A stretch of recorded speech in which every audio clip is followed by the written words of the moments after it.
집정관이라는 군수십니다. 그러니까 국민에는 명예를 먹고 명예를 사는 게 대한민국 위기다. 그럼 본인이 말이야 무슨 명령 불복종 해가지고 무슨 별자 땄다. 그게 무슨 똥개인지 그게 그 별이에요. 그게 명령을 복종했기 때문에 그리고 스타를 줬다. 별자를 줬다. 그게 말이 돼요? 명령에 죽고 사는 그런 군인입니다. 그럼 군인이 우리 잘못하잖아. 그리고 군인 그렇잖아. 뭐야? 군인 문재인 그리고 윤석열이는 사병 월급을 네, 감사합니다. 200만이 줬어요. 그랬더니 하급 장교들, 하사관들 전쟁 누가 합니까? 하사관이 합니다. 하사관 안 가요. 나 그거 싫다고요. 지금 하사관이 없어요. 전쟁 누가 할 거야? 병이 할 거야? 장교 할 거야? 막 빡빡 기어야 되는데 그거 누가 할 거야? 그 앞장서는 사람이 하사관이야. 그렇지. 그리고 이재명이 오면서 뭘 했어요? 스타들을 그냥 완전히 그냥 몰살시켜버렸어.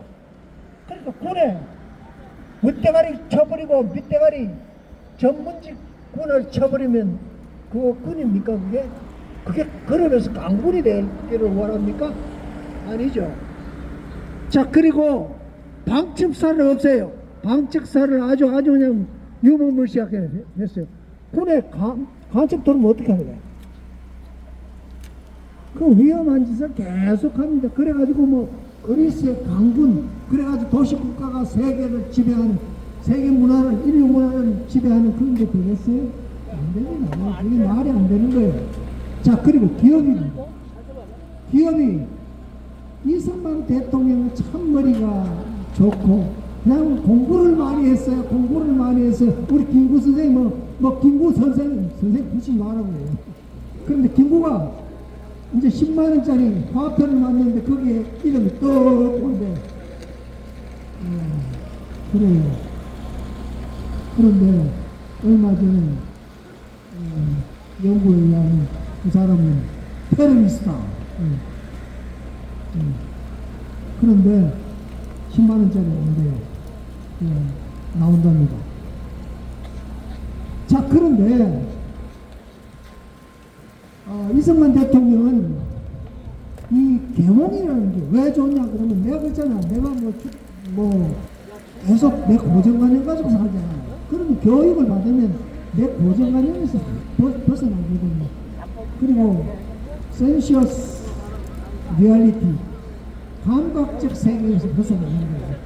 이성과 합리성을 갖는 데는 독서만큼 좋은 게 없어요. 이승만 대통령 자나깨나 독서, 깜빡이도 독서, 외교를 하면서 독서, 어디 가도 책을 안 버리는 사람. 그러니까 결국은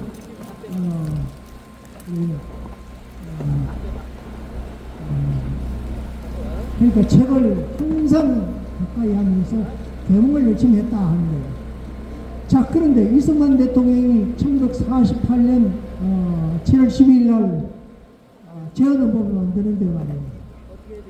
여기에 재헌헌법 만드는 데는 사회주의 세력과 민족주의 세력이 같이 있어요. 같이 있는데 사회주의 세력은 균등경제예요. 그런데 이승만 대통령은 제일 처음 가는데 기본권 있잖아요. 기본권이 있는데 그 기본권은 결국 기본권은 자유생명 재산이란 말이 재산이 또 있다는 말이 재산 없는 생명이 그렇잖아요. 자 그런데 그 이승만 대통령은 기본권을 확실히 하도록 바랐어요. 자 그런데 뒤에 가서는 뭐 80조 뭐 이쪽으로 가면 경제가 나오는데 거기에는 모든 게 돈 될 만한 건 전부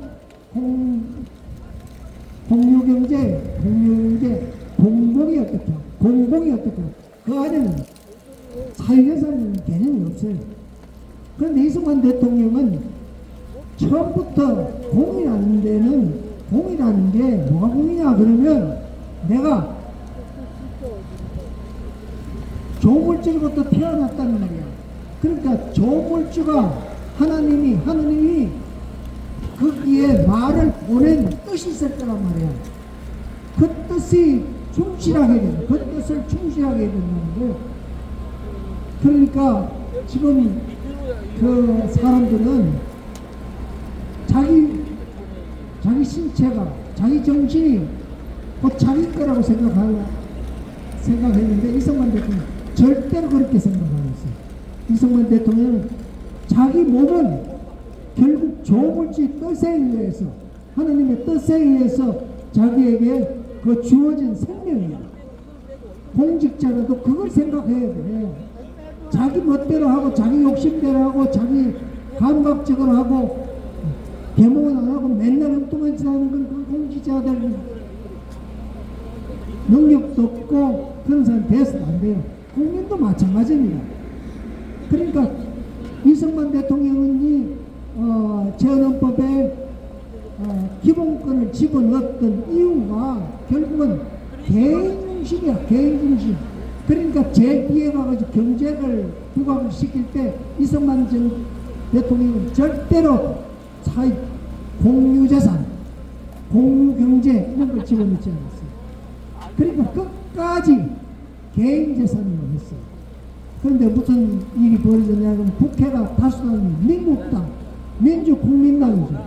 민국당이 그 이승만 대통령이 그걸 굉장히 못봤다는 게 있었어요. 그때는 국회의원 임기가 2년이었어요. 2년인데 1회 그 헌법을 만들면서 1회 국회에서는 그거를 뒤에 경제를 고칠 수가 없었어요. 그리고 뭐 광산이라든가 철도라든가 뭐 중요한 이건 전부 공유경제가. 그런데 6.25 사변이 나고 1953년에 한미동맹을 하지 않습니까? 군사동맹을 하지 않습니까? 이제 또 하는데, 근데 미국 사람들이 말이에요, 원정 줘놓고 그걸 좀 한국에서 자본주의 좀 육성시키려고 그러는데 자본주의를 육성시킬 수가 없어요. 왜? 모든 중요한 거는 결국은 국가가 다 갖고 있는 거예요. 그 공산주의 전체주의 공산주의 어떻게 뭐가 달라요? 똑같아요. 그러니까 전체주의와 공산주의가 똑같으니까 결국은 이게 가지고는 투자를 안 낸다면, 투자를 안 하면 빈민들이 말이요 들고 있나요? 농지 개혁했다고 했지만 농지 개혁 조그만 가지고 땅덩이 가지고 먹고 살 수 있나요? 그러니까 산업을 발전시키려고 그러니까 이 헌법을 고쳐야 되겠어. 그래가지고 1기는 안 돼. 2기도 안 돼. 그리고 3기에 와가지고 1954년에 3기에 와가지고 헌법을 개정합니다. 헌법을 개정해가지고 그래가지고 거기다가 공유경제를 거의 없애버려요. 사유재산제를 강화시켜버려요. 그리고 자유주의 시장경제를 만들어버려요. 그게 결국은 박정희 대통령이 산업화를 일으킬 수 있는 아주 중요한 계기가 됩니다. 지금 우리 삼성전자가 1분기에 20조 원의 그 손익을 봤다 그러는데 박정희 대통령 때 1969년에 삼성전자가 생겼습니다. 우리 박근혜 대통령도 70년대 전자공학과를 했지 않습니까? 그 정책을 이제 밀고 나간 거죠. 자, 그런데 지금 전자가 얼마 잘 나가요? HBM4가 나왔습니다. 거기에서 HBM4가 나왔는데 HBM4가 결국 메모리에 근거를 해가지고 AI 산업이 발전되니까 결국은 파운드리보다도 메모리가 더 강조됐어요. 그래서 메모리 기업을 세계 최고 아닙니까? 거기에 파운드리를 집어넣으면서 삼성이 일약 TSMC를 물리치고 세계 1위 기업이 되었어요. 세계 1위 기업이 되어가지고 결국은 삼성이 SDI 배터리하고 그리고 파운드리 이 반도체를 가지고 자동주행 차를 지금 계획을 하고 있어요. 그러니까 현대가 뿔이 났어. 노조에 지금까지 포위되었던 거를 막 이제 칼로 가지고 휘둘리면서 말이야. 그렇지, 노조도 그렇지. 금호타이어, 봐요. 쌍용 자동차, 전부 기술 먹튀하고, 이제 다 망하니까, 이제 뭐, 다 실업자가 되잖아. 실업자가 되고. 실업자가 되는, 그런 식입니다. 그런데, 그 대기업체 몇 개가 지금, 현대, 중공업하고, 그리고 조선이죠. 그리고 삼성 반도체와 그리고 몇 개 기업이 세계 1위를 달려요. 조선도 그렇고 이제 자동차도 대한민국 세계가 옵니다. 굉장히 좋은 기회예요. 이제 세계 그 지금 아리랑 7호라든가 누리 4호는 이 해상도가 0.3m라면 아주 자동차 번호판까지 알 수 있는 굉장히 해상도가 좋습니다. 이제 거기에서 그죠. 거기에서 불을 붙입니다. 일론 머스크가 이제는 삼성에 기대를 걸고 이제 TSMC 필요 없다. 그러면서 한국과 손을 잡아요. 한국과 손을 잡으면서 부지런히 한국 연구를 열심히 하고 있어요. 저 베이스에도 무신장 아침마다 들어와가지고 역동을 합니다. 자, 이제 그런 상황이죠. 자, 그러면 우리 지금 기업은 세계를 잘 운영하고 그리고 경영을 하는데, 그런데 이게 국방이 무너지고 정체성이 무너져버려서, 그러면 그리스가 가져있던 세계 축이 두 개가 무너지고 하나가 지금 남아있어. 하나가 남아있는데 이거는 우리의 몫이야. 국민들이 몫이야. 국민들이 이걸 놓치면 기업들은 망해. 사람도 도망가버려. 그리고 86 운동권 세력들이 이제 기업에서 뭐 노란봉 특법 그러면서 미국을 업고 와서 이 노란봉 특법이나 노동쟁의를 없애려고 하고 있습니다. 그러니까 이제는 기업도 그렇게 자유주의 시장 경제를 가기 위해서 열심히 하고 있습니다. 그런데 문제는 정체성과 군을 어떻게 육성시킬까 하는 데 우리 관심이 됩니다. 그러니까 국가가 잘 된다는 게 이 두 개가 전륜발이가 되느냐 안 되느냐 그런 걸 여러분 똑똑히 봐야 돼. 그리고 똑똑히 하지 않을 때는 여러분들이 목숨도 걸고 그걸 지켜야 됩니다. 그게 애국심입니다. 그런 게 그리스 시민들이 했다는 것을 얘기드리면서 끝내겠습니다. 고맙습니다.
네. 전 서강대학교 언론대학 원장이셨던 조명기 교수님께서 맨 마지막에 우리가 목숨을 걸고라도 지켜야 될 것이 있다면 그것이 자유다. 자유를 위해서 목숨을 걸고라도 지켜야 한다 하는 말씀 쭉 말씀 가정에 맨 마지막에 말씀을 해주셨습니다. 여러분 잘 들으셨으리라 생각하고요. 조명기 교수님에게 대하여 우리 응원과 격려의 박수 부탁드리겠습니다. 네. 오늘 저희가 집회를 할 때는 항상 오늘은 이 강풍이 부는 이 시간에도 왜 나왔는가 하는 것을 한마디로 요약해서 여기 백현수막에다가 저희가 주제를 정리해서 걸어놓습니다. 그런데 오늘 강풍 때문에 백현수막을 걸지 못했습니다. 그래서 여러분께 오늘 다른 거는 몰라도 항상 내가 왜 나와서 오늘은 무엇에 대해서 했다 하는 것을 꼭 기억해 주시길 바라면서 전해드리면 오늘은 최근에 그 민주당 의원들 전부 가서 반미 집회하고 그 다음에 미군 물러나라 반미 베네수엘라 사건을 가지고 또 미국에 대해서 이렇게 비판하고 하는데 결코 그렇지 않다 하는 것을 여러분께 알려드리기 위해서 백현수막의 내용은 한미동맹 함께 지킨 자유 함께 열어갈 미래라는 그런 주제의 내용을 여기 걸어놓을 예정이었는데 여러분께 걸어드리질 못했습니다. 그래서 오늘 저희가 여러분께 알려드리고 싶은 것은 한미동맹 함께 지킨 자유 함께 열어갈 미래라는 요 내용을 머릿속에 꼭 박아놓고 돌아가시길 부탁드리겠습니다. 네, 다음은요 주간 정세 보고를 태극기혁명 국민운동본부 사무총장이신 민주궁 사무총장께서 주간 정세 보고 여러분께 올려드리겠습니다.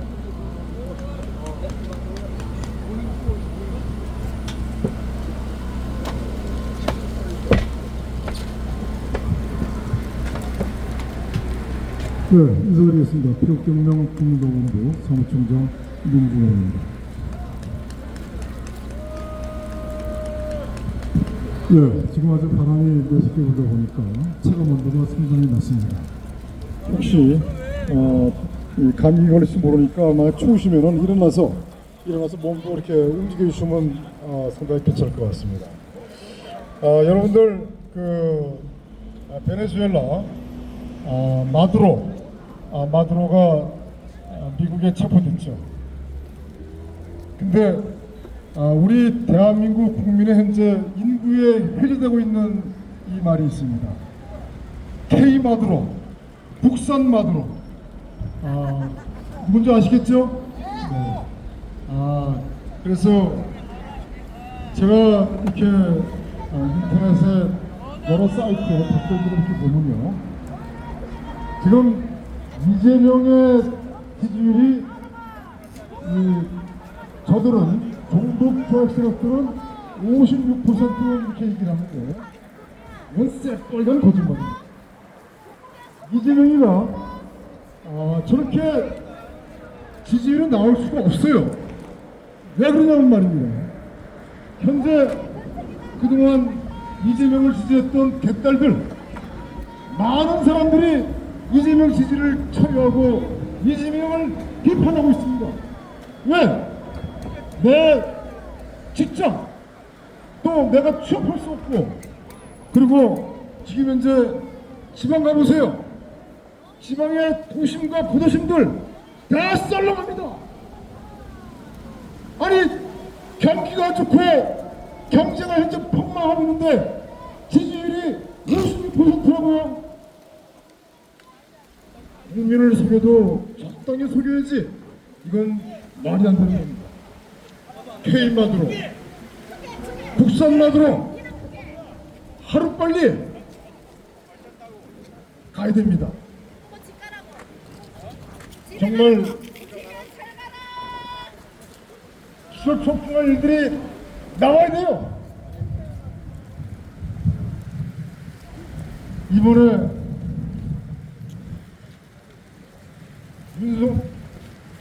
이재명이가 중국을 갔지 않습니까? 그 내용에 대해서 한번 말씀을 한번 드려보겠습니다.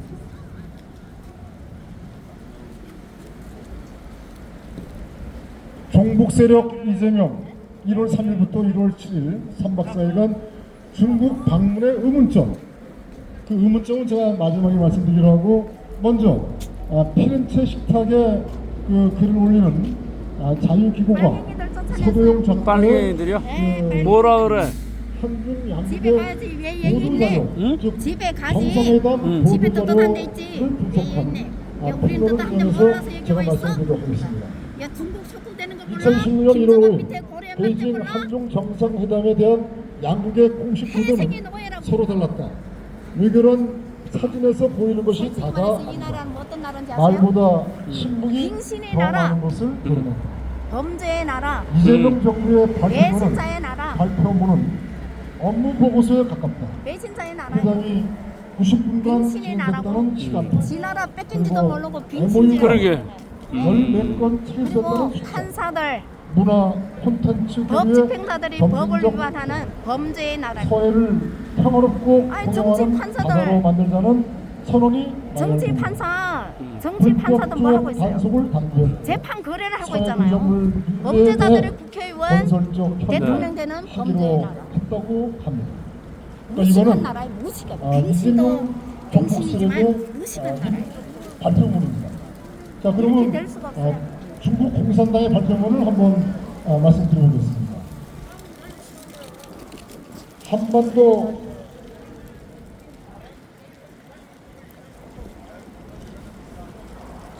이거 하나 또 빠졌네요. 발표문에서 한반도 평화와 안정이 공동의 이익이라는 점을 재확인했고 중국의 건설적 역할 의지를 해왔다는 말도 덧붙였다. 자, 중국 공산당의 발표문입니다. 반면 중국 외교부의 보도는 이 회담을 하나의 사건으로 다루지 않는다. 중국은 이 만남을 세계 질서의 흐름 속에 배치한다. 시진핑 수석은 세계가 세기에 한 번 있을 법한 심오한 변화를 겪고 있다. 중국과 한국은 역사의 올바른 편에 서서 올바른 전략적 선택을 해야 한다.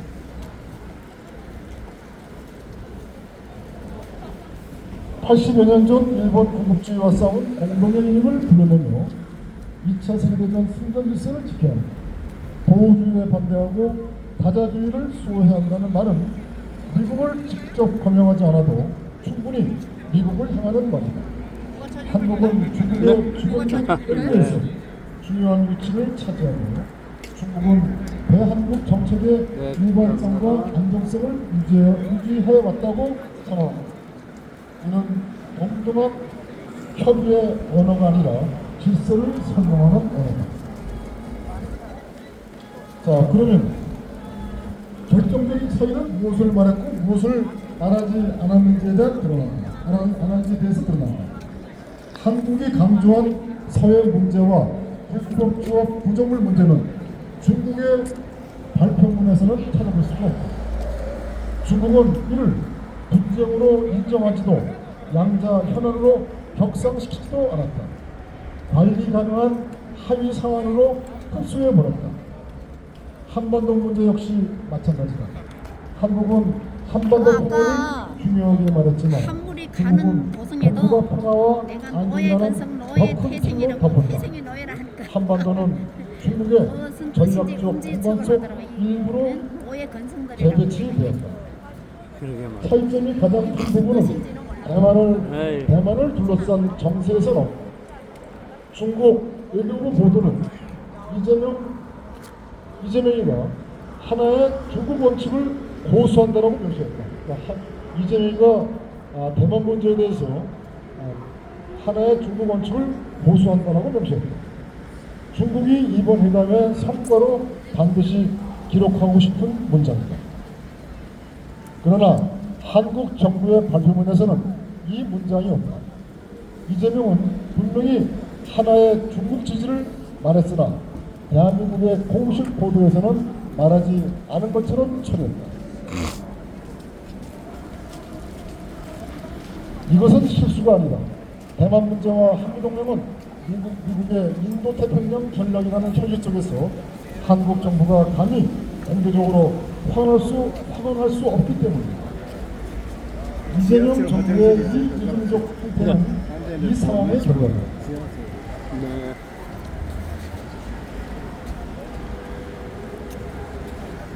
그래서 이재명 정부는 이를 실용유라고 부릅니다.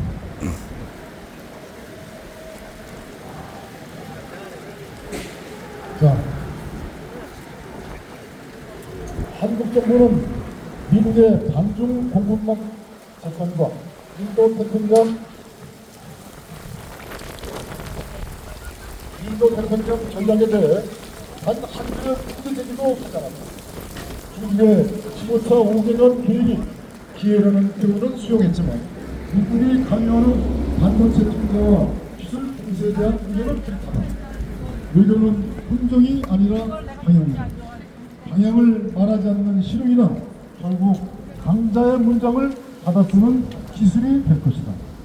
직시하자 선택하지 않음으로써 이미 선택한 것입니다. 자, 그러면 저희들의 의견을 말씀드리겠습니다.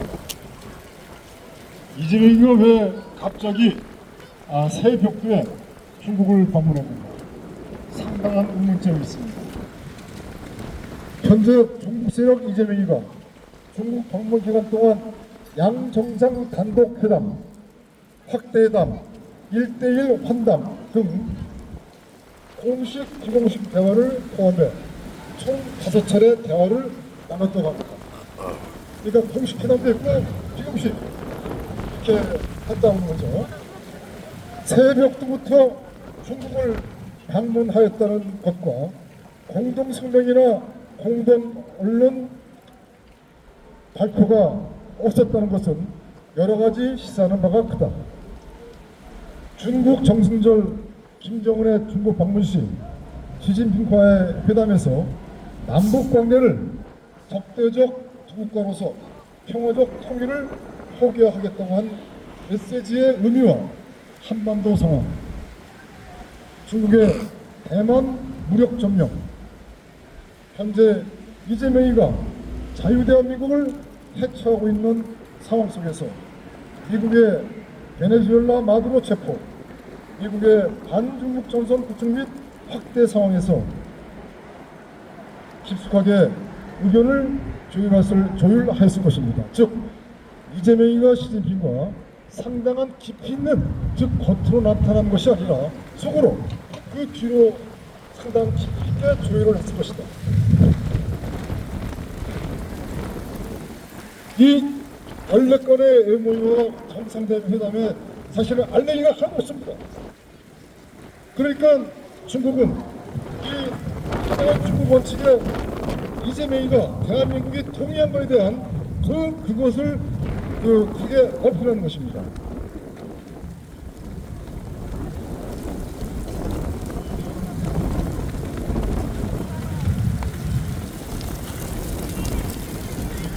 자, 그러면 제가 조금 전에 말씀드렸는데요. 김정은이가 중국 전선전에 와서 시진핑한테 이런 얘기 했죠. 조금 전에 말씀드렸지만. 적대적 두 국가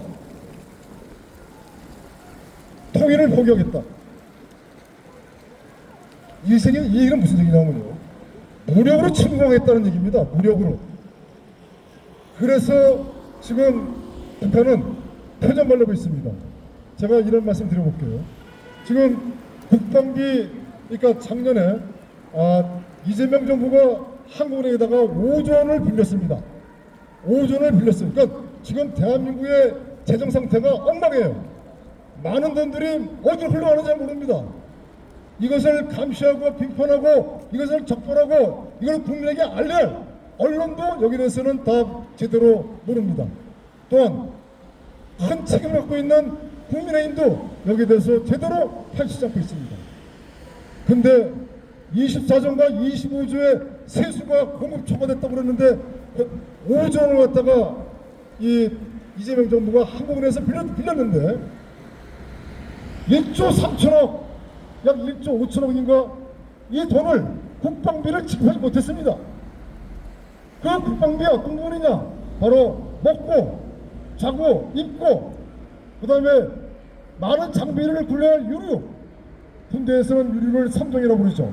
유류 등등 많은 국방비를 지급하지 않았어요. 초유의 사태입니다. 그러면 지들은 특활비 가지고 왔고 지들은 월급 가지고 왔고 배타스하게 대한민국 세금으로 자기들이 다 호요식한 놈들인데 대한민국을 지키려는 그 국방비를 우리들의 자식들이 전방에서 엄동설에 벌벌 떨게 하면서 그 자식들에게 우리가 잘 먹게 하고 따스한 밥을 해줘야 되는 그런 것을 사야 할 돈을 갖다가 지급하지 않았다는 것은 말이 안 되는 것이죠. 그러면 뭡니까? 재정 상태가 심각하다. 많은 돈이 다른 데 흘러가고 하고 있다. 더 나가서 말입니다. 여러분 잘 아시겠지만 우리 후손들의 노후자금, 국민연금을 많은 돈을 갖다가 달러를 방어하는데 현재 쓰고 있습니다. 그런데 제대로 이게 먹히나요? 전문가들이 예전에 얘기했습니다. 이재명 정부가 국민연금을 동원해서 그 효과를 볼 수 있는 것은 최대 6개월이다. 얼마 가지 못해서 달러는 계속 추스릴 것이다. 어저께 달러가 1,458원입니다. 이제 전문가들이 하나같이 얘기하는 것이 한국은행이 다음 주에 금리에 대해서 동결할 것이냐 아니면 금리를 올릴 것이냐 이 문제가 관건이다. 많은 전문가들은 금리를 올려야 된다고 얘기합니다. 그런데 이재명 정부는 얘네들은 금리를 올릴 생각이 없어요. 금리를 올리면 완전히 부동산 문제 많은 국민들이 젊은 사람들이 심각한 타격을 받으니까 이들은 안 올릴 것입니다. 그러나 근본적인 책임, 근본적인 대책 금리도 올려야 되고요. 그 다음에 돈을 풀면 안 됩니다. 잘 아시지 않습니까? 어마어마하게 돈을 풀었어요. 당연히 돈을 풀면 인플레가 일어나는 것이고 결국 그 영향이 달러가 올라가는 그 결과입니다. 또 한 가지는 반기업 법률을 갖다가 다 철폐해야 됩니다. 지금 대한민국 기업을 옥죄는 이 나라를 먹여 살리는 기업가들을 옥죄는 그 반기업 법률 그 법을 하루빨리 없애야 됩니다. 그러나 이재명 정부는 생각이 딴 데 있습니다. 제가 이런 말씀 드리면 상당히 걱정하실 것 같습니다.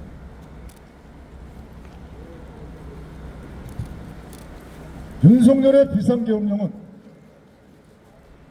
이 말씀 먼저 드리기 전에 저희들은 오랜 세월 동안 이 상황을 다 지켜보고 있었습니다. 분석도 하고 저희들이 여태까지 여러분께 드릴 말씀 중에서 틀린 적이 한 번도 없었습니다. 윤석열은 자유주의자도 아니고 보수우파도 아닙니다. 윤석열은 문재인과 이재명과 한통속입니다. 그 증거는 문재인을 잡아들이지 않았고 이재명도 잡아들이지 않고 이재명을 더욱더 보호했던 자가 바로 윤석열입니다. 근데 그 비상계엄령은요 바로 윤석열이가 비상계엄령을 내라리는 프레임으로 뒤집어 쓰고 그리고 이재명은 그 내란 프레임을 가지고서 자유대한민국을 해체시키고 그리고 북한 고려방제로 가기 위한 그 목적으로 이재명을 당선시킨 겁니다. 바로 이러한 고도의 심리전에 많은 국민들이 다 넘어갑니다. 보십시오. 계엄령은 정당했다. 윤석열은 박정희 대통령보다 더한 인이다. 이렇게들 다 얘기합니다. 부정선거를 밝히려고 계엄령했다. 다봐라 젊은 사람들이 뛰어났지 않느냐. 젊은 사람들이 계몽령으로 다 점수 깨어났지 않느냐. 이렇게 얘기를 합니다. 제가 이렇게 말씀드릴게요. 그 친이그 뜻한 윤석열의 비상계엄령은 아주 허습하고 허술했으며 계엄령의 ABC도 지키지 않은 계엄령 멘트만 풍긴 바로 비상계엄령이 부정선거를 밝히려고 비상계엄령했다. 2024년 12월 6일 한동훈이가 한남동 윤석열 관저에 갑니다. 그 자리에서 윤석열이가 뭐라고 했는지 아십니까? 민주당에게 경고를 주려고 하려고 했었다. 경고를 주려고 하려고 했었다. 이 내용은 이제 나중에 이제 그 레터 형식으로 편지 형식으로 다 나오죠. 그 다음에 또 부정선거를 밝히려 했다. 계엄령은요 실패하면 다 죽습니다. 더구나 본인이 당한 후에 종북 세력에게 종북 세력을 잡으려고 이 나라를 구하려고 잘못해서 수호하려고 계엄령을 했다고 당황을 앞에 했습니다. 그러면은 새해 복 많이 받으시고요. 경고를 줘가지고 종북 세력에 지난주에 경고를 오신다고 줘가지고 했다고 이재명 종북 세력들이 더불어민주당이 자유민주주의 세력이겠습니까? 아니 경고 줬는데 왜 오셨는데 한 말씀 검찰청을 해체하고 국가보안법 폐지를 발의하고 모실게요. 노동신문을 개방하고 왜 그러죠?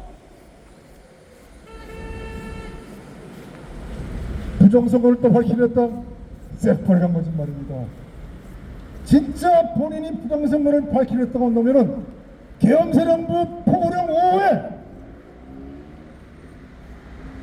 의료원장을 떠난 전공의와 의료인은 48시간 이내 복귀하지 않으면 계엄법에 의해서 처단하겠다. 이런 내용이 들어가는 게 아닙니다. 그 자리에 부정선거를 한 자는 48시간 이내에 자수하지 않으면 처단하겠다는 내용이 들어가야 됩니다. 지금 당장 전공의와 의료사태 그 문제가 급한가요? 다음평은 부정선거죠. 그러니까 부정선거가 앞뒤가 맞지 않고 그 다음에 이것을 국민들을 속이고 기만하려고 특정 언론들, 특정 유튜버들 전부 다 예를 들어서 중국인 99명 해커 잡아서 어디로요? 오키나와로 압송했다는 등 새빨간 거짓말들 다 누르는 겁니다. 소설 쓰는 거예요. 근데 국민들은 그걸 전부 다 모르고 맞는 거로 박수치고 그래요. 다 거짓말입니다. 지금도 일반 젊은 사람들이 그런 얘기를 해요. 그러니까 모르는 국민들은 완전히 윤석열이가 대단한 사람이라고 이겁니다. 제가 이렇게 말씀드리면요 저한테 손가락질지 모르겠습니다. 우리는요 윤석열을 완전히 바지, 종북 좌익 세력의 바지, 문재인의 바지, 바로 이적 세력이라고 우리는 보고 있는 겁니다. 이 자리에서 지난 몇 년간 무차이겠습니다. 제가 한이 맺혀서 얘기하는 게 아닙니다. 왜 이런 말씀을 계속 드리냐면요. 많은 국민들이 윤석열의 비상계엄령의 의미와 저들의 목적을 모르는 거예요. 결국은 윤석열이가 비상계엄령을 허접하고 허술한 그 계엄령의 ABC도 지키지 않은 계엄령을 가지고서 이재명을 대통령으로 만들었습니다. 이재명이 대통령에서 뭐 하고 있습니까 지금? 국가보안법 철폐,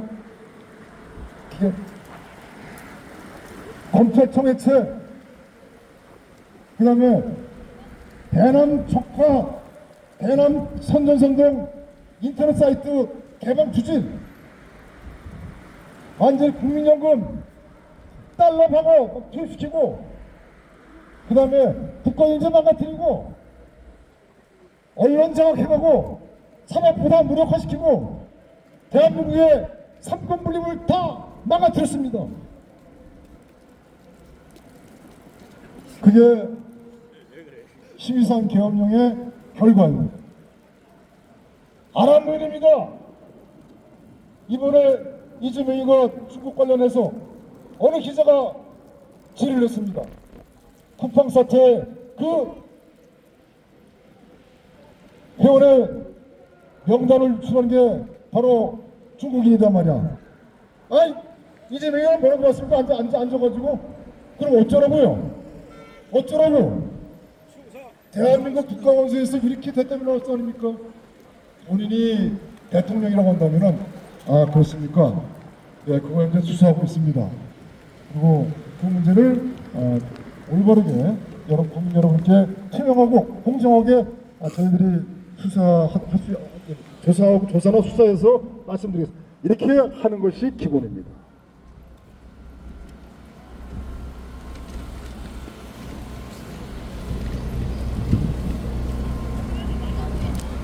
네, 아까 우리 대표님께서 말씀하셨는데 오늘 현수막을 저희들이 이제 어떻게 정리했냐면요.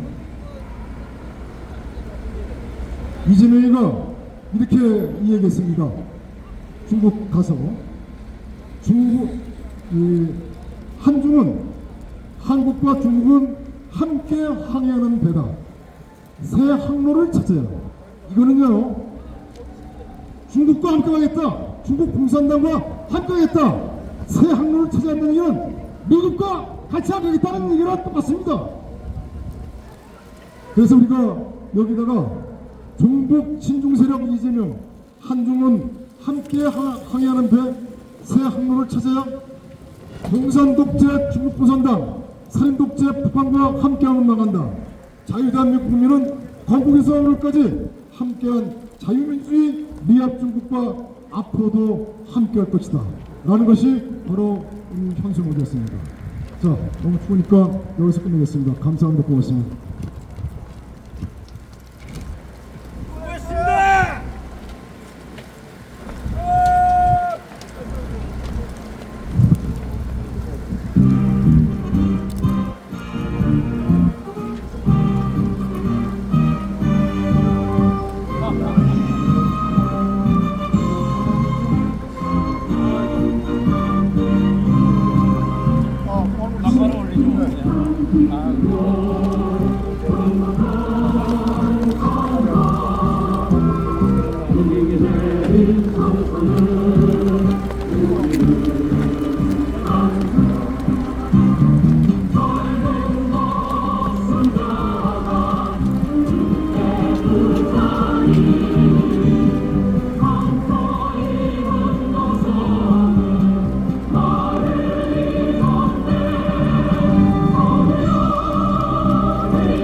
주간 정세 보고 우리 국본의 민중웅 사무총장께서 여러분께 전해드렸습니다. 수고하신 우리 민중웅 사무총장에게 격려의 박수 한번 부탁드리겠습니다.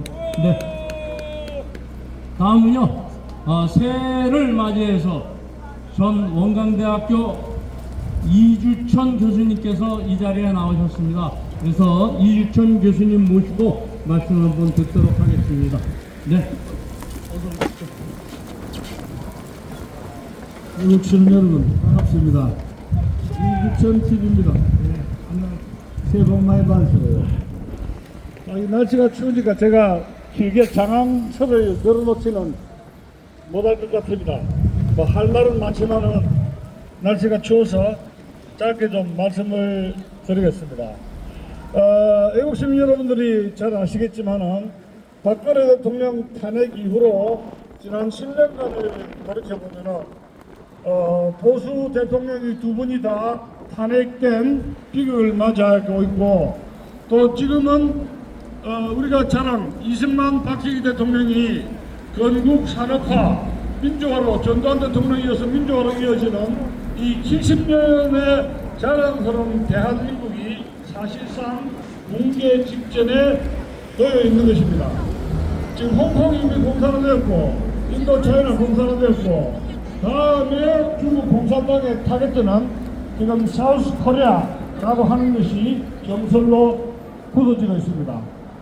자, 오늘은 우리가 문재인, 윤석열, 이재명, 이런저런 과거에는 대통령 정치 지도자 같지 않은 분들이 사실상 와서 대통령이 되고 하는 광경을 보면서 참 기가 찬다고 할 수가 있는데, 우리가 좀 더 거시적으로 이 나라가 언제 어떻게 망가졌는가를 하나의 장기적인 조망 속에서 생각해 볼 필요가 있는 것입니다. 여러분도 알다시피 대한민국은 일제에 36년 동안 투쟁하고 미군정 3년을 거쳐서 40년 동안의 이 항일 독립운동하는 과정에서 위대한 대한민국이 탄생되었던 겁니다. 즉, 대한민국은 하루아침에 위대한 나라가 된 것도 아니고 하루아침에 거짓감통 같은 지도자가 등장해서 표를 달라해서 지도자가 대통령이 된 것은 아닙니다. 위대한 로마의 역사를 보면은 로마가 이탈리아 반도를 통일하고 그 위대한 로마의 공화정에서 제국으로 가서 지금의 세계를 정복하는 위대한 엠파이어, 제국이 되는 것은 하루아침에 이루어진 것이 아닙니다. 그처럼 그 위대했던 로마 엠파이어가 붕괴되고 멸망한 것도 하루아침에 된 것이 아니라는 말씀을 드리는 것입니다. 우리는 지난번에 1987년 소위 바로 이 자리에서 87체제 6월 항쟁을 통해서 수많은 넥타이 부대들이 들어와가지고 이 광장을 메우면서 87체제, 그 다음에 5년제 대통령 직선제를 통해서 민주화를 일으켰던 바로 이 광장에 우리들은 서 있습니다. 자, 민주화가 87년 이후에 6월 항쟁으로 찬란한 민주공화국이 이룩할 것이라고 믿었던 그 위대했던 이 나라는, 여러분들이 복귀할 때 저 광경을 돌아본다면 이 대한민국은 그 많은 훌륭한 빌딩이 있지만은 이 빌딩을 바라보는 우리 눈빛은 이 나라가 언제 이렇게 불구죽죽하게 레드 코리아가 빨강색이 붙인 붉은 나라가 되어가고 있는가, 여러분 많은 국민들은 눈물을 흘릴 것입니다. 이 대한민국이 이렇게 불구죽죽하게 자유민주주의 체제가 망가지는 것은 무려 30년, 40년 오랜 세월이 걸렸다는 것입니다. 그 당시에 87년 6월 항쟁은 전두환 대통령의 용단이었습니다. 즉 다시 말해서 88 올림픽을 성공리에 추진해서 이 대한민국을 민주화 선진 강국이 되기 위해서는 88 올림픽을 반드시 성공적으로 추진해야 되겠는데, 그렇다면 국민들의 화합을 이루어야겠고 이 자익들을 강경한 공권력으로 진압한다면 많은 외국 시민들이 네. 와서 취재를 나왔습니다. 하기 때문에 일단 한번- 대한민국의 한 인기가 말씀 상승했기 때문에 하세요. 내가 좀 쉽게. 10년 조금 더 단위의 쉬실래요? 결단을 내려서 조금. 군사 네. 쿠데타를 진국 쿠데타를 하지 않고 평화적 정권 교체를 하는 역사적 사명에 결단을 내리겠다는 전두환 대통령의 결단에 의해서 87, 6월 항쟁이 성공되었다는 사실입니다.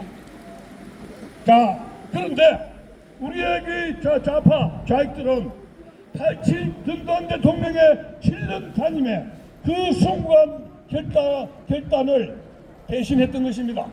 즉 대한민국을 더 위대한 민주공화국으로 만든 것이 아니라 지금 정권을 과거에 잡고 지금 잡고 있는 좌익들은 대한민국을 더 위대하게가 아니라 바로 북한이라든가 중국의 주사파들이 주동이 되어서 운동권이 주동이 되어서 대한민국을 북한에 정보를 팔고 이 기물을 팔고 자원을 팔고 서양 제주도의 물고기를 팔면서 중국 공산당가 북한에게 갖다 바치기 위해서 지금은 발광을 하고 있습니다.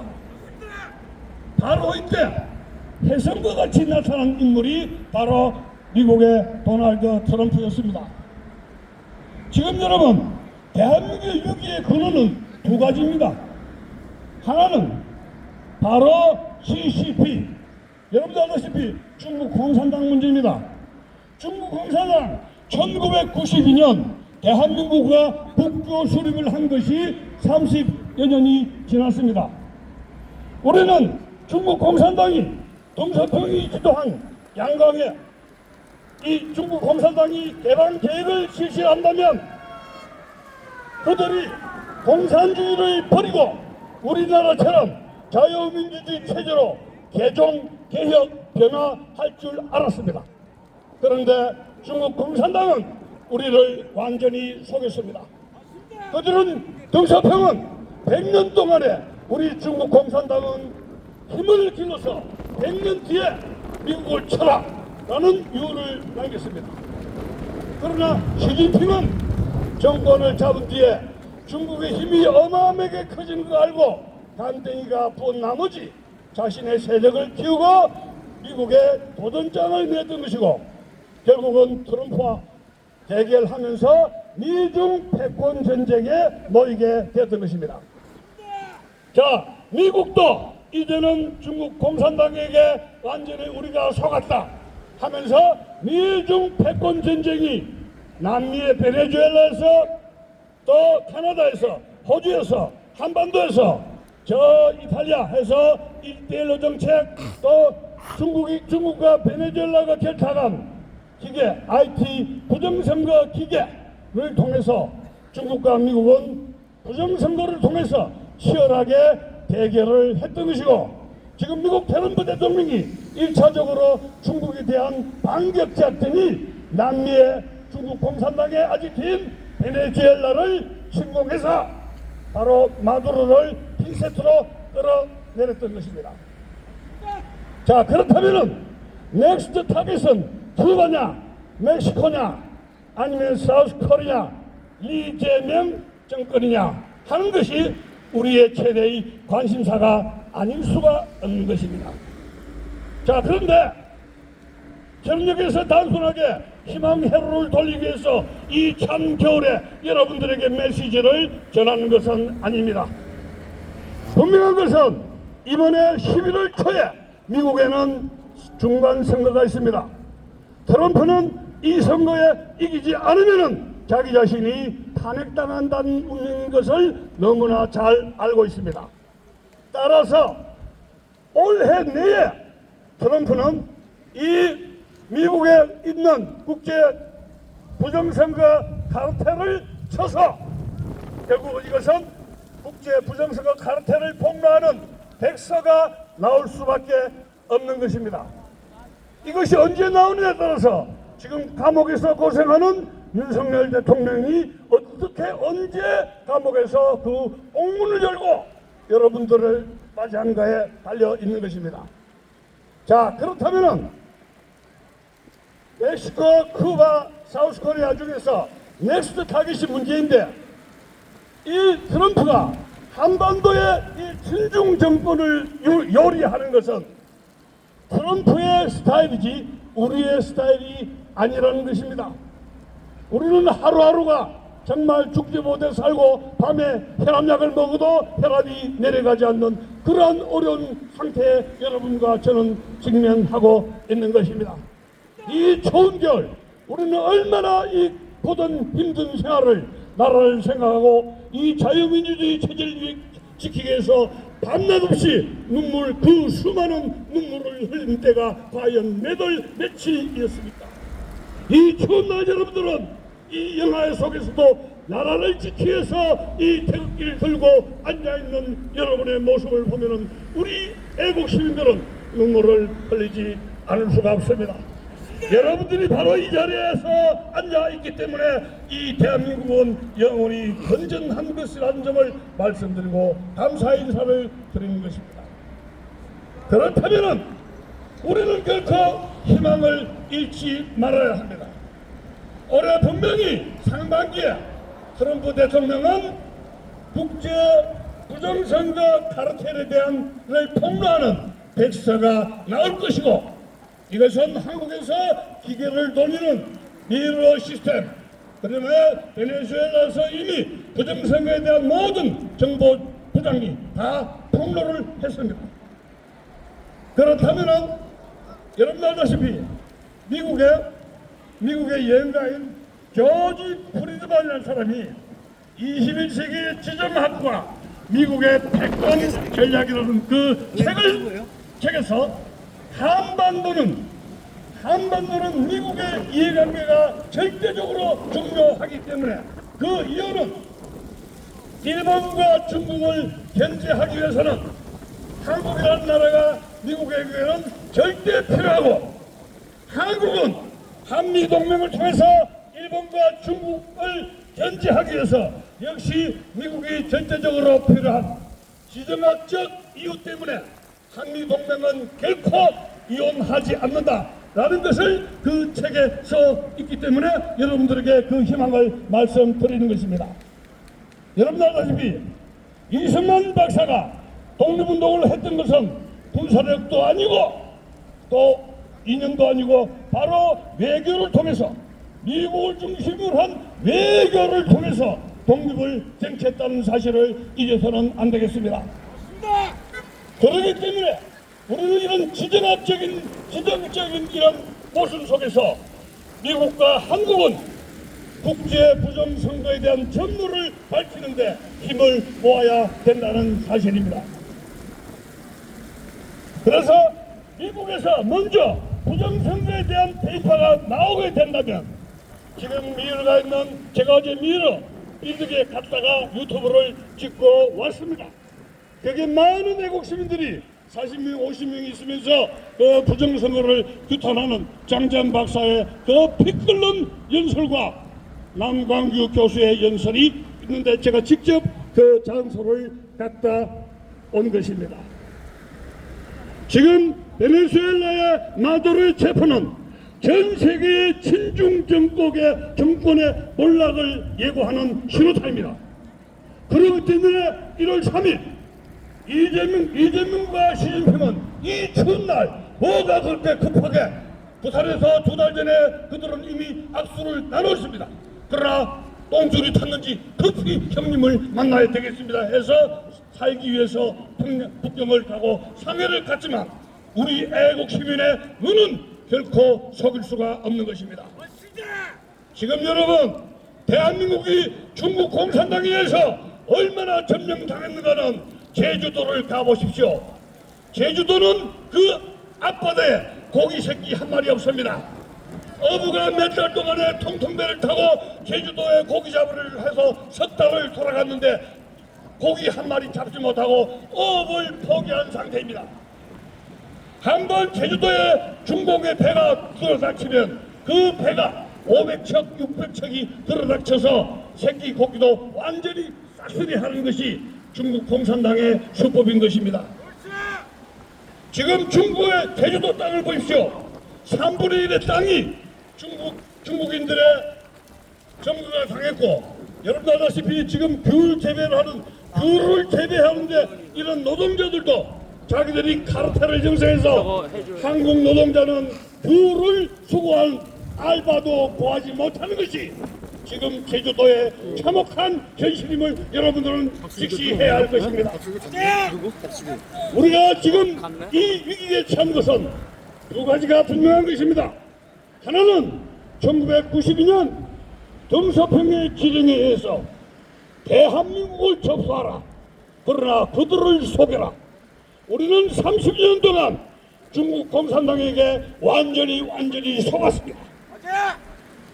지금 여야 국회의원, 대학 교수, 대학교, 언론 방송, 광고라든가 수많은 정치 자금, 이런 돈이라든가 이런 뇌물에 의해서 정계, 학계, 언론계, 노조, 경찰, 고위 엘리트는 중국에 들락날락 한 고위 엘리트는 중국共产党에게 거의 포섭됐다 해도 과장이 아닌 것입니다. 여러분 알다시피 서울대학교 시진핑 라이브러리, 시진핑 전시관 도서관이 있죠. 그런데 그 잘난 서울대학 교수들은 지금까지 10년 이상 침묵을 지키고 있다는 것은 그들이 중국共产党에서 약을 먹지 않았으면 왜 그들은 침묵해야 합니까? 지금 전국에 있는 대학교 공자 학원이 있습니다. 거기에는 수백 명, 수천 명이 되는 중국의 학생들이 대학원에 들어가서 대학교를 운영한 힘이 되면서 공자 학원은 대학을 완전히 장악했습니다. 그 다음에 방송국, 레거시 미디어 어마어마하게 광고를 투입하면서 부정선거에 대해서 아무 말도 못하게 입차답게 만들었습니다. 지금 미국의 영향력은 주한대사관도 아니고 평택에 고립되어 있습니다. 미국은 1922년 이라크 전쟁, 9.11 테러를 통해서 테러와의 전쟁을 한다고 민주화된 한국은 잘 되겠지 해서 let them go 해서 내버려 둔 지가 벌써 30년이 지났습니다. 자, 그런데 어느 날 뚜껑을 열어보니까 트럼프가 백악관에 들어가 보니까 사우스 코리아가 우리 거라 우리 친구라 생각한 사우스 코리아가 그 대통령이 불구죽죽하게 되면서 중국의 시진핑하고 형님 하면서 주고받는 정보가 포착이 된 겁니다. 여러분들이 만약에 트럼프라면 대한민국이 통째로 중국共产党에게 이 많은 빌딩과 이 많은 지하철과 이 제주도의 어업과 이 삼성 재벌 반도체 전기 자동차 이런 많은 전략 자산들이 중국共产党에게 갖다 준다면 여러분들이 트럼프라면 예 그렇게 하겠습니까? 트럼프가 바보입니까? 어림도 없습니다. 다만 미국이 한반도에 있어서 중국의 영향력에 대해서 너 꺼져 하는 것은 미국식 방식이지 우리의 방식이 아니라는 것입니다. 그렇다면 우리는 한미 공조를 통해서 대한민국이 경제가, 정치가, 외교가 미국과 중국의 미중 패권 전쟁에 샌드위치 돼서 빨가벗게 저고 경제가 난도질당하고 제2의 IMF가 되는 이런 방식은 비극은 막아야 되겠다는 것입니다. 그래서 우리는 하루하루 힘든 그 겨울을 지내고 있는 것입니다. 그렇지만 우리가 100여 년 전에 선교사를 통해서 이 땅에 병원을 짓게 하고 학교를 짓게 하고 조건들을 갖다 주신 그 하나님이 선교사를 통해서 대한민국을 위대한 나라로 만들었던 하나님의 은혜를 잊지 말아야 할 것입니다. 그렇다면 우리는 하나님을 배신하지 않고 끝까지 하나님에게 기도하고 하나님을 외쳐서 하나님에게 대한민국을 살려달라고 외친다면 그 하나님은 저 하늘에서 우리의 그 일렬한 애국의 기도를 응답해 주실 것을 간곡히 빌면서 오늘 마치겠습니다. 감사합니다.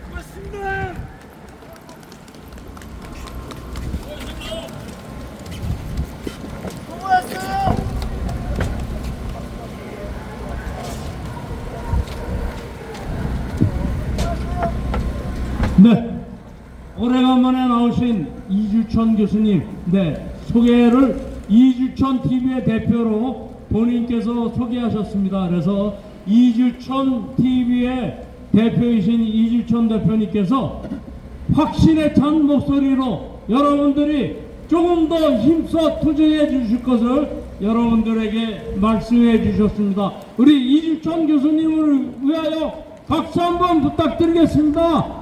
네, 감사합니다. 네, 오늘 아주 수고 많이 하셨습니다. 다음은요, 우리 호국영웅 연재근 상사 충어위원회 이사장이신 우리 연재은 이사장님 사모님하고 함께 나오셔서 건강이 안 좋으신 사모님께서 지금 바깥에서 기다리고 계시는데 열심히 그냥 앉아 계셨습니다. 오늘 연재은 이사장님 우리 우렁찬 목소리에 말씀 한번 듣고 또 다음 연사님 모시도록 하겠습니다.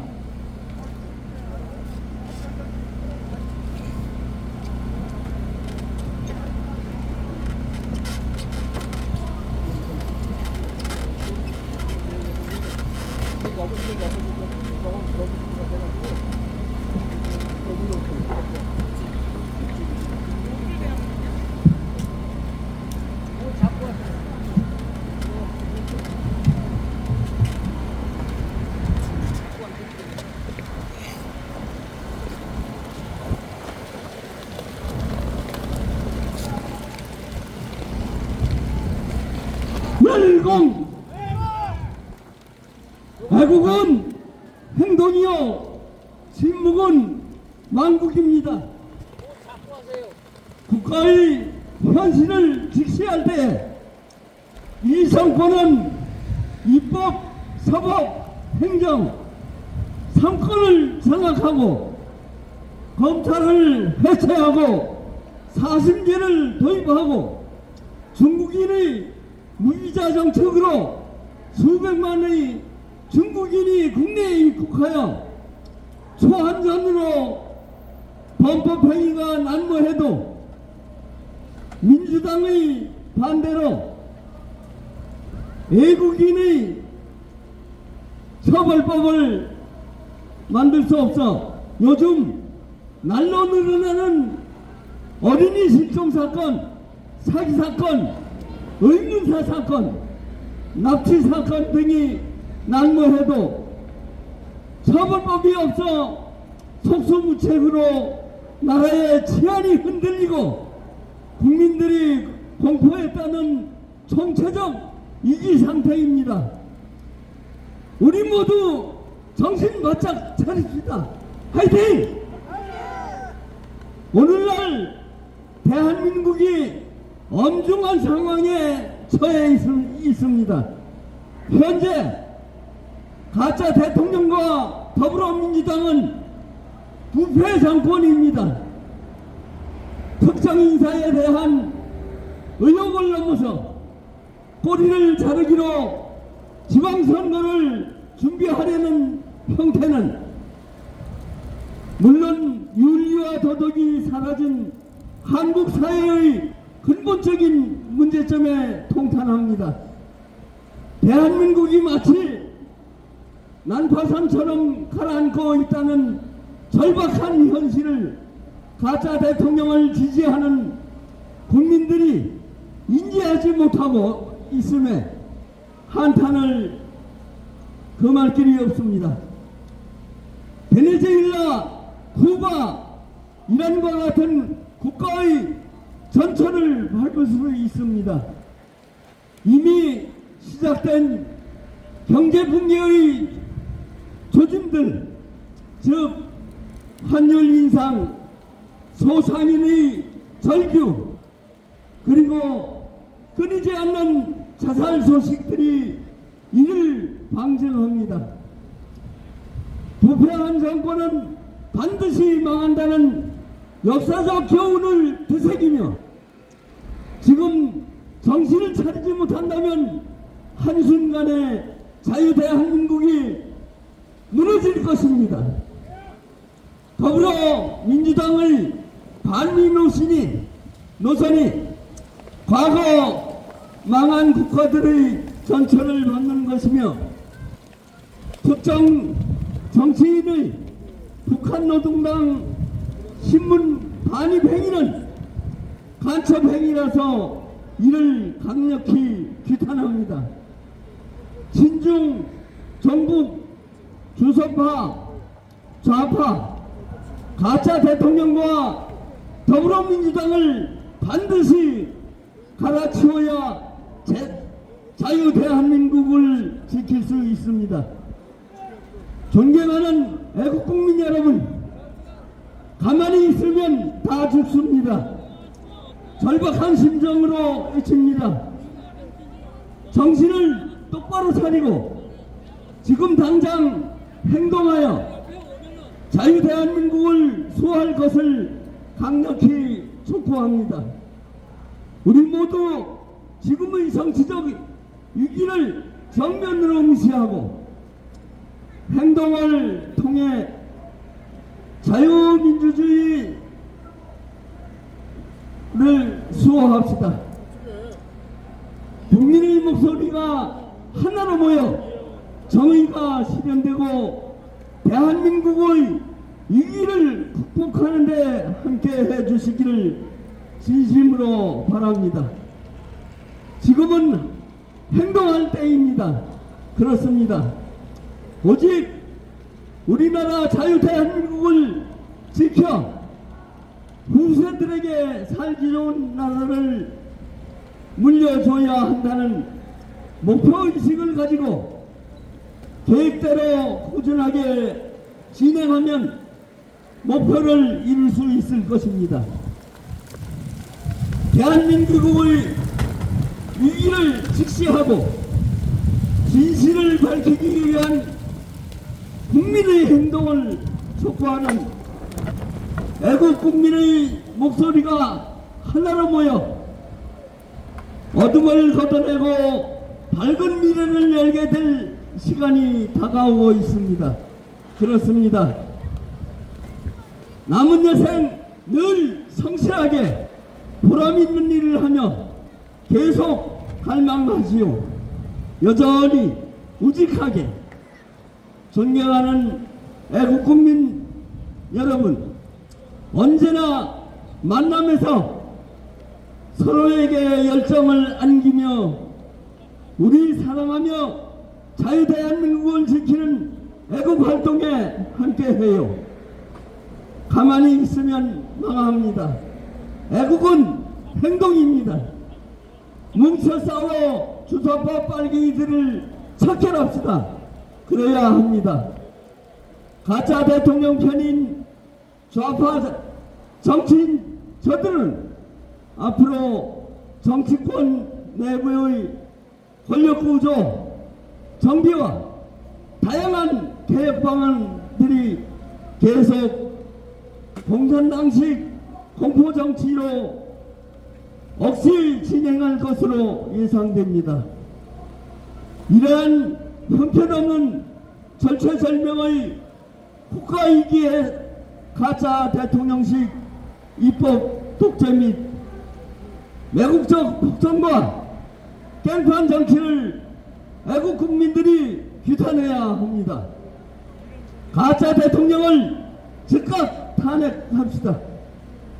존경하고 사랑하는 애국 국민 여러분, 간곡하게 부탁드립니다. 자유 대한민국을 지키기 위하여 부정선거 척결하는 일에 적극 참여하고 나쁜 당 개판민주당이 해산될 때까지 구국기도 드리며 애국활동에 최선을 다합시다. 그리하여 자랑스러운 자유 대한민국을 굳건히 지킵시다. 화이팅! 구호를 외치겠습니다. 구호 준비! 이재명과 종북 세력을 북한으로 추방하자! 추방하자! 추방하자! 부정선거를 척결하자! 척결하자! 척결하자! 6.25를 상기하자! 상기하자! 상계하자. 감사합니다. 열공.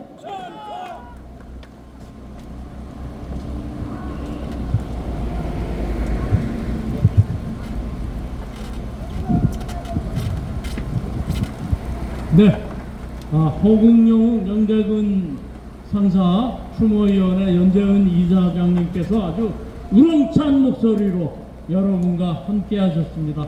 네, 연재은 이사장님에게 격려의 박수 한번 부탁드리겠습니다. 네. 오늘 날씨가 굳어서 바람이 불고 뭐 눈비가 내리고 하시는데 끝까지 자리를 지켜주신 여러분들에게 감사드리면서 오늘 날씨가 굳은 관계로 조금 일찍 마치도록 하겠습니다. 그래서 오늘은 애국가 1절과 만세 삼창으로 집회를 마치고자 합니다. 그럼 다 같이 애국가 1절을 부르도록 하겠습니다. 앞으로 전부 자리에서 일어나 반주에 맞춰 애국가 1절 힘차게 불러주시면 감사하겠습니다.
네, 날씨도 늦은데 여러분들 제 끝까지 자리 지키시면서 수고하셨습니다. 대단히 감사합니다. 우리 다 함께 우리가 기리고 모셔야 될 건국 대통령 이승만 대통령, 그리고 근대화의 초석을 쌓으신 박정희 대통령, 경제의 꽃을 피우신 전두환 대통령, 애국 애민의 박근혜 대통령, 그리고 우리 애국 국민을 위한 만세 삼창을 하도록 하겠습니다.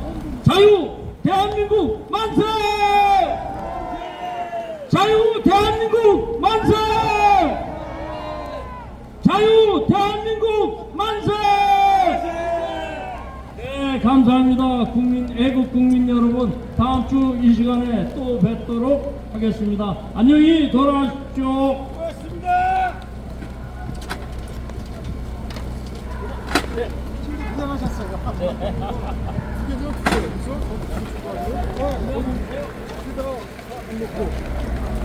그냥 안 왔습니다.